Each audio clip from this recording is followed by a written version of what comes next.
அனைவருக்கும் கோபிநாத்தின் அன்பு வணக்கங்கள் நண்பர்களே. இந்த பதிவை லைக் பண்ணிவிட்டு உங்கள் நண்பர்களோட பகிர்ந்துக்குங்க.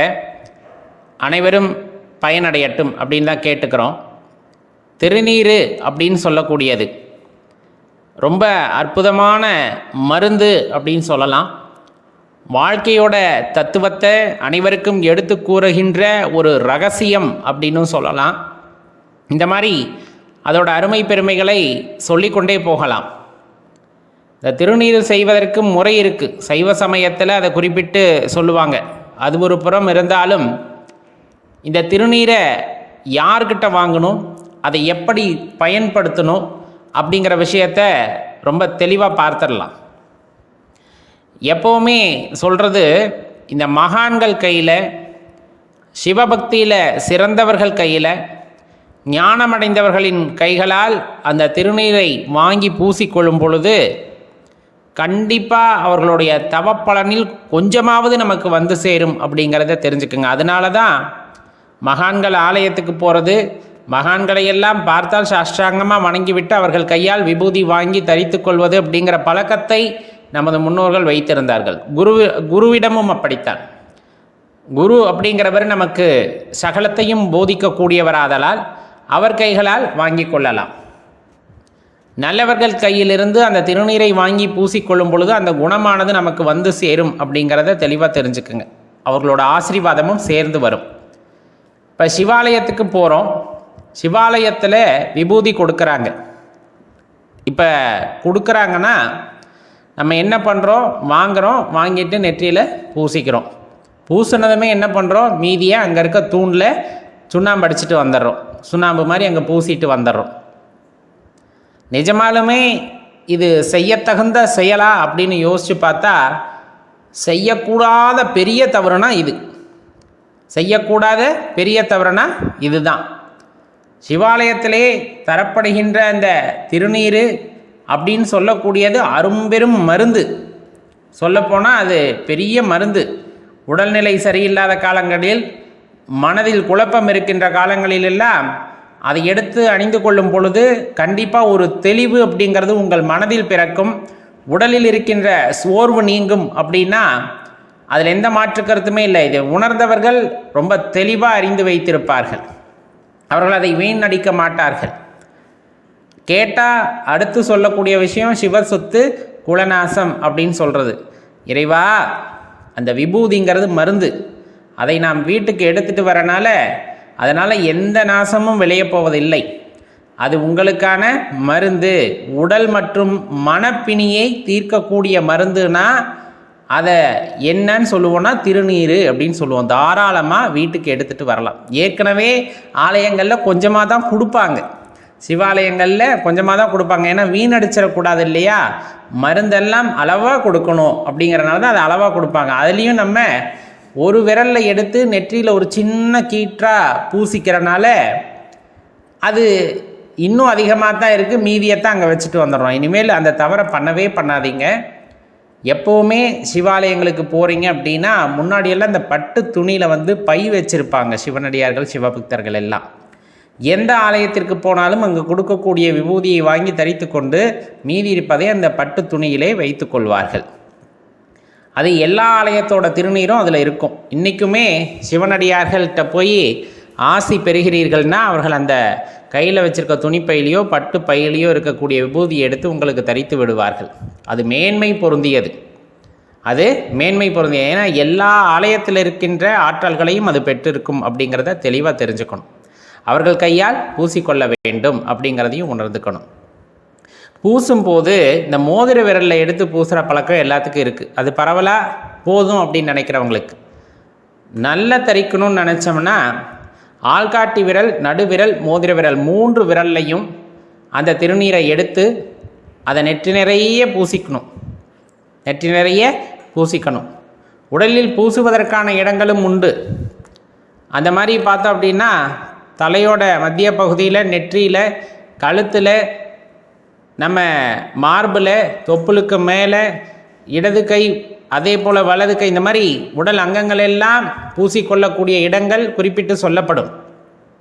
அங்கெல்லாம் தரித்து கொள்ளும் பொழுது உடலிலே இருக்கின்ற வாத நீர்களை அது உறிஞ்சும் அப்படின்னு ஒரு நம்பிக்கை உண்டு. அதனால் உடலில் ஏற்படக்கூடிய பிணிகள் எல்லாம் தீரும் அப்படிங்கிற அந்த நம்பிக்கை, அசைக்க முடியாத நம்பிக்கையும் எப்பொழுதுமே உண்டு. சரி, இப்போ ஆலயத்துக்கு திருநீர் வாங்கி தரலாமா அப்படின்னா கண்டிப்பாக வாங்கி தரலாம். நாட்டு பசுமாட்டோட சாணத்திலிருந்து செய்யப்பட்ட சுத்தமான திருநீரை ஆலயத்திற்கு வாங்கி கொடுங்கள். இப்போ நான் வீட்டில் திருநீர் பயன்படுத்தணும். எப்படிப்பட்ட திருநீரை பயன்படுத்தணும்? இயற்கையாக செய்யப்படக்கூடிய திருநீர், அதைத்தான் வாங்கி பயன்படுத்தணும். நல்லா தெரிஞ்சுக்குங்க. இன்றைக்கி கெமிக்கல்லாம் கலந்து வந்திருக்கு. பார்த்தா சுண்ணாம்பு பவுட்ரு மாதிரியே இருக்கும். அதெல்லாம் வேண்டாம். நெத்தி ஒரு மாதிரி போயிடும், கருப்பாயிடும். சுத்தமான முறையில் தயாரிக்கக்கூடிய விபூதியை வாங்கி பயன்படுத்துங்கள். சரி, அதை அப்படியே வாங்கி பொட்டலமாக வாங்கி பயன்படுத்தலாம்னா நல்லா தெரிஞ்சுக்குங்க. ஒரு சிவாலயத்தில் கொடுங்க, விபூதி வாங்கி கொடுங்க. அவங்கக்கிட்ட சொன்னாவே அந்த விபூதி அபிஷேகம் பண்ணும்போது இறைவன் மீது அபிஷேகம் செய்து அந்த திருநீரை எடுத்து தருவாங்க. இறைவன் திருமேனியை தொட்ட திருநீருக்கு ஆற்றல் அதிகம். ஏன்னா அந்த கர்ப்பகிரகத்தில் எப்போவுமே சிவநாமம் சொல்லிக்கொண்டே இருக்கிறார்கள், வேதங்கள் முழங்கி கொண்டே இருக்கின்றன. அப்படிப்பட்ட இடத்திலே மூலவர் மீது அபிஷேகத்திற்காக பயன்படுத்தப்பட்ட திருநீர் அப்படிங்கிறது ஆற்றல் பொருந்தியது. அதை எடுத்து நாம் பயன்படுத்தலாம். அதை அப்படியே வீட்டுக்கு எடுத்துகிட்டு நம்ம பயன்படுத்தி கொள்ளலாம். தெளிவாக தெரிந்து கொள்ள வேண்டிய விஷயம். இப்போ அப்படி இல்லை, அபிஷேகத்துக்கெல்லாம் இல்லை, வீட்டில் வாங்கினே பயன்படுத்தணும்னு நினைக்கிறேன்.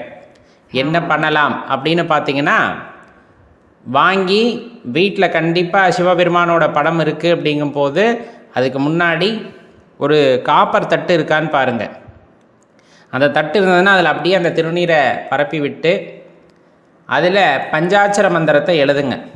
சொல்லிக்கிட்டே எழுதணும். பஞ்சாட்சர மந்திரத்தை சொல்லிக்கிட்டே எழுதணும். எத்தனை முறை நீங்கள் சொல்கிறீங்களோ அதற்கு தகுந்தாற் போல் அது உயிர் சக்தி அடையும். திருநீர் உயிர் சக்தி அடையும். அதன் பிறகு அதை பயன்படுத்துவது அப்படிங்கிறது ரொம்ப ஆற்றல் மிகுதியாக இருக்கும். சாதாரணமாக நீங்கள் வாங்கினதுமே பூசினதுக்கும் பூஜைகளை வச்சு தொடர்ந்து ஒரு சில நாட்கள் மந்திர ஜபம் செய்து உருவேற்றிய திருநீரை நெற்றியில் பூசுவதற்கும் வித்தியாசம் உண்டு. அதை தொடர்ந்து அப்படி பூசுபவர்கள் தான் உணர்ந்திருப்பார்கள். அந்த பழக்கம் உங்களுக்கும் இருந்தது அப்படின்னா அதனுடைய ஆற்றலை உங்களால் உணர முடியும். நம்மை சுற்றி எதிர்மறை ஆற்றல் அப்படிங்கிறதே இருக்கவே இருக்காது. நெற்றியில் நீர் பூசுகிறவங்களுக்கு எப்போ வெளியே போனாலும் பூசணும். எப்போ வெளியே போனாலும் பூசணும். வீட்லேயே இருந்தால் பூசணும், வெளியே போனால் பூசணும். எப்போவுமே நெற்றியில் நீர் குறையக்கூடாது. அதை மட்டும் தெளிவாக நினச்சிக்கோங்க. திருநீற்றுப்பதிகம் இதனுடைய பெருமையை அழகாக எடுத்து கூறியிருக்கும்.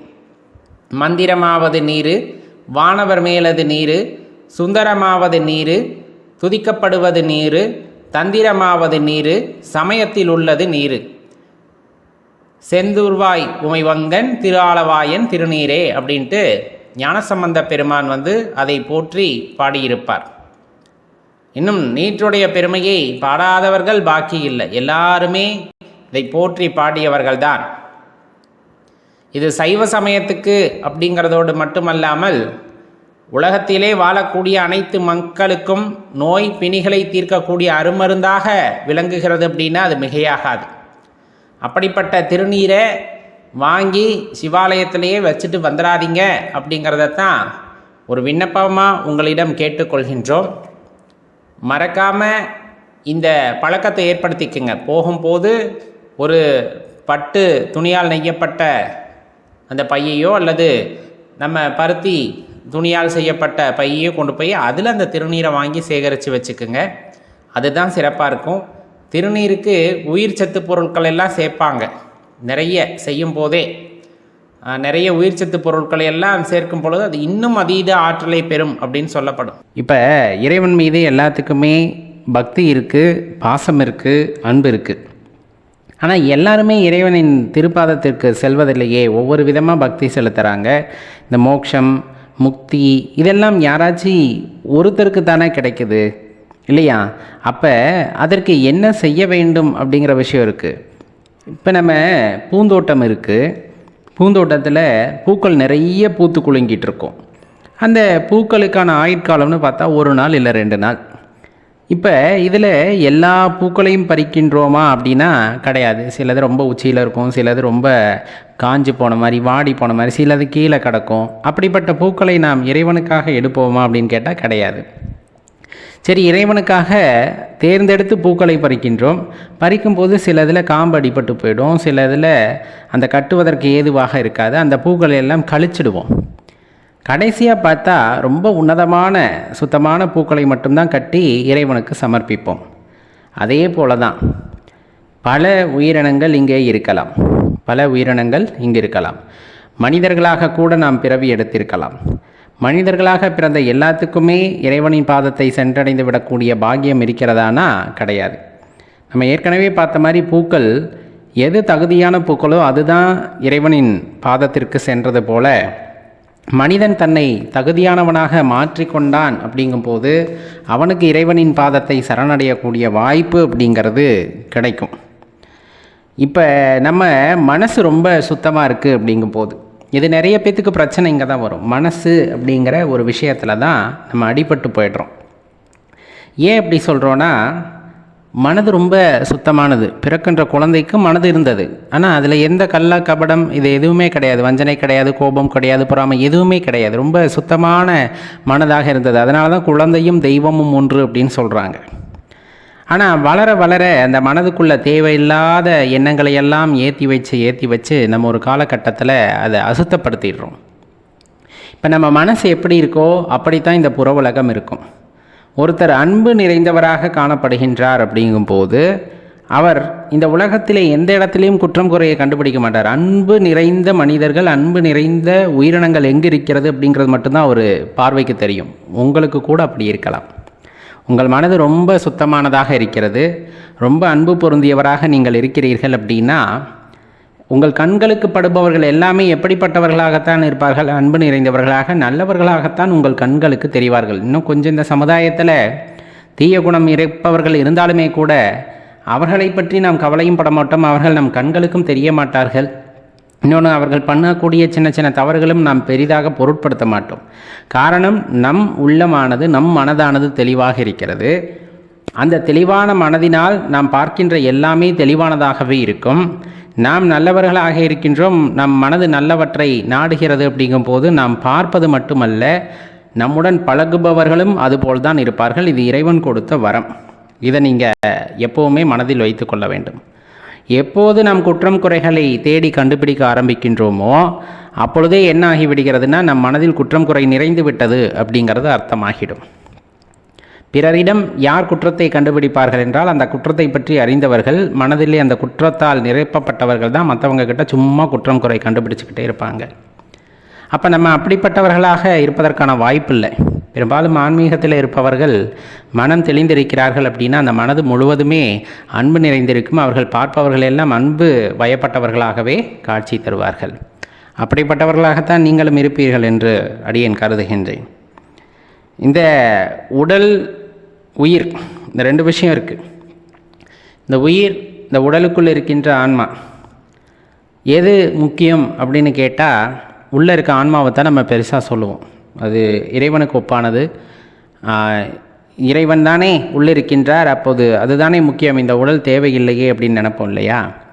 அழியக்கூடிய உடல் தான், ஆனால் அழியாத பரம்பொருளை சுமந்து கொண்டிருக்கின்ற உடல், அழியாத பரம்பொருளை சுமந்து கொண்டிருக்கின்ற இந்த உடல். அப்போ அந்த உடலுக்கான மதிப்பு அப்படிங்கிறதும் கண்டிப்பாக தேவை. உடலுக்கான ஆரோக்கிய மேம்பாடும் அப்படிங்கிறதும் கண்டிப்பாக தேவை. இந்த உடலை நீங்கள் சரிவர பராமரிக்கவில்லை அல்லது சரிவர கண்டுக்காமல் இருக்கிறீங்க அப்படின்னா அது அந்த உயிருக்கு செய்கின்ற துரோகம். உடலை முறையாக பராமரிக்க வேண்டும். சித்தர்கள் காயக்கல்பத்தின் மூலமாக இந்த உடலை அப்படியே வஜ்ரம் மாதிரி மாற்றி வச்சுருந்தாங்க. அதற்கான எல்லா வழிகளையும் கண்டறிந்து வைத்திருந்தார்கள். ஏன்? சுவர் இருந்தால்தான் சித்திரம் அறிய முடியும், சும்மா சொல்லலை. இந்த உடல் ஆரோக்கியமாக இருக்கும் பொழுது தான் உள்ளிருக்கின்ற அந்த அற்புதத்தை நம்மால் தரிசிக்க முடியும். அப்படிங்கிறனால தான் அதை தெளிவாக சொல்லி வச்சுருந்தாங்க. இன்றைக்கும் நம்ம செய்ய வேண்டியது, ஆன்மீகத்தில் ஒருத்தருக்கு ஈடுபாடு இருக்குது அப்படிங்கும்போது அந்த ஆன்மீகத்தின் வழியே இறைவனை உணர்ந்து கொள்ள வேண்டும் என்ற எண்ணம் ஒருவருக்கு வருகிறது அப்படிங்கும்போது அவர் தெளிவாக செய்ய வேண்டிய ஒரு விஷயம் உடலை பேணி பராமரிப்பது. முறையாக உடலை பேணி பராமரிக்கும் பொழுது பல வழிகளிலே நாம் முயற்சி செய்வது போல முயற்சி செய்யும் போது உள்ளிருக்கின்ற இறைவனை நம்மால் உணர்ந்து கொள்ள முடியும் அப்படிங்கிறத தெளிவாக தெரிஞ்சுக்கணும். இப்போ வாழ்க்கையில் எந்த விஷயமாக இருக்கட்டுமே, நீங்கள் ஏதாச்சும் ஒரு விஷயத்தை இப்போ மனசில் நினச்சிக்கோங்க. அந்த விஷயம் ஏன் உங்களுக்கு தோன்றியதுன்னா ஒரு ஆசையின் காரணமாக. உங்களுக்கு வாழ்க்கையில் ரொம்ப சந்தோஷம் வருது, எதன் காரணமாக? ஏதோ ஒரு ஆசையின் காரணமாக. வாழ்க்கையில் எண்ணி பார்க்க முடியாத அளவிற்கு துன்பம் வருகிறது, ஏன்? அதுவும் ஆசையின் காரணமாக. உங்கள் வாழ்க்கையில் ஒரு அவமானம் ஏற்படுகிறது, ஏன்? ஆசையின் காரணமாக. உங்கள் வாழ்க்கையில் எதெல்லாம் நடக்கக்கூடாதுன்னு நினச்சிங்களோ அதெல்லாம் நடக்குது, ஏன்? ஆசையின் காரணமாக. நீங்கள் எதை பட்டியலிட்டாலும் அது ஏன் நடந்தது என்றால் உங்கள் ஆசையின் காரணமாகத்தான் இருக்க முடியும். அப்போ எல்லாத்துக்குமே ஆசைதான் காரணமா? கண்டிப்பாக. இன்பத்திற்கு ஆசைதான் காரணம், துன்பத்திற்கு ஆசைதான் காரணம். நீங்கள் எதை பட்டியலிட்டாலும் ஆசைதான் அங்கு காரணமாக இருந்திருக்கும். அந்த ஆசையை ஒரு மனிதன் கொஞ்சம் கொஞ்சமாக அதன் பிடியிலிருந்து வெளியே வருகின்றான். அப்படிங்கும் போது இந்த இயல்பான உலக வாழ்க்கையிலே இருந்து அவன் மீண்டு வருகின்றான் என்பது பொருள். இப்போ ஒரு உயர்ந்த நிலையை அடையணும். இப்போ என்னென்னா, நம்ம கீழேயே ஆன்மீகம் அப்படிங்கிறத தவறாக புரிஞ்சுக்கிட்டு இன்னும் கீழ்நிலையிலே இருக்கிறோம் அப்படின்னு வச்சுக்கோங்க. கண்டிப்பாக நம்மளால் ஒரு தெளிவான நிலையை அடைய முடியாது. கொஞ்சம் உயரம் செல்ல வேண்டும். ஒரு படிநிலையை தாண்டி அடுத்த நிலைக்கு செல்ல வேண்டும் என்றால் தொடர்ந்து முயற்சிகளை செய்யும் பொழுது அந்த மேல்நிலைக்கு போகலாம். இப்போ உதாரணத்துக்கு எடுத்துங்க, கீழே ரோட்டில், அதுவும் இன்றைக்கி இருக்கக்கூடிய இந்த சென்னை, மதுரை, பெங்களூரு மாதிரியான அந்த பகுதிகளில் வண்டி ஓட்டுறங்கிறது எவ்வளோ கடினமாக இருக்கும் இல்லையா? ஒரு தேக்கம், தடுமாற்றம் எப்பொழுதுமே இருந்துக்கிட்டே இருக்கும். அவ்வளோ சீக்கிரம் நம்ம வண்டியை ஓட்டிக்கிட்டு போயிட முடியாது நம்ம போகணும்னு நினைக்கிற இடங்களுக்கெல்லாம். ஆனால் அதே வான்வெளியில் விமானங்கள் போகின்றன. விமானங்கள் ரொம்ப கம்மி தானே, அது சீக்கிரமாக போயிடும். ஏன்னா அந்த உயர்நிலையை அடைவதற்கு முயற்சி செய்பவர்கள் சிலரே. அவர்கள் தான் அந்த உயர்ந்த நிலைக்கு செல்கிறார்கள். அவர்களுக்கு எந்த தடையுமே இருப்பதில்லை. இதை அழகாக விளக்கி இருப்பார் சித்பவானந்தர் ஐயா. அப்போ அந்த உயர்நிலையை நீங்கள் அடையும் போது உங்களுக்கு எந்த தடைகளும் அங்கு ஏற்பட போவதில்லை. அதனால் நீங்கள் ஆன்மீகத்தை நோக்கி பயணிப்பவர்கள் அடுத்த நிலையை நோக்கி உயர்வதற்கு முயற்சி செய்ய வேண்டும். அவ்வாறு செய்யும் பொழுது ஆன்மீகத்திலே உள்ள அந்த உன்னதத்தை உணர்ந்து கொள்ள முடியும் அப்படிங்கிறத மனதில் நிறுத்தி கொள்ளுங்கள் நண்பர்களே. நன்றி, வணக்கம்.